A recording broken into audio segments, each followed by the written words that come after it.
கர்த்தருடைய நாமத்துக்கு மகிமையுண்டாவதாக. இன்றைய வார்த்தை ஏசாயா 43:19.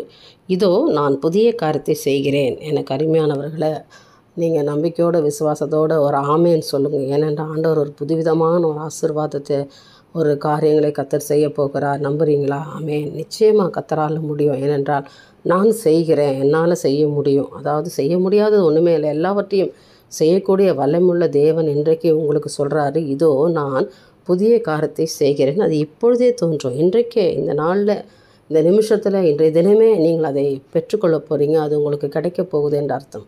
நம்புறீங்களா? ஒரு ஆமேன்னு சொல்லுங்கள். கர்த்தரால் ஆகாத காரியம் ஒன்றுமே இல்லை. அதனால் நீங்கள் நினையாத ஆசீர்வாதம், நீங்கள் கற்பனை பண்ணாத ஒரு காரியத்தை கர்த்தர் முடித்து கொடுக்க போகிறார். ஒரு ஆசீர்வாதத்தை கர்த்தர் இந்த நாளில் செய்ய போகிறார். புதிய காரியம், புதிய ஆசீர்வாதம், புதிய ஒரு மாற்றம் உங்கள் வாழ்க்கையில் இன்றைக்கு வரப்போகுது. நம்பிக்கையோடு இந்த நாளை துவங்குங்க. கர்த்தரால் மட்டும்தான் இதை செய்ய முடியும். நீங்கள் விசுவாசித்தீங்கன்னா தேவனுடைய மகிமையை காண்பீங்க. நிச்சயமாக விசுவாசிங்க. இன்றைய நாளுக்கு உண்டான ஆசீர்வாதத்தை பெற்றுக்கொள்வீங்க. தேவனுக்கே மகிமை உண்டாகட்டும். ஆமேன்.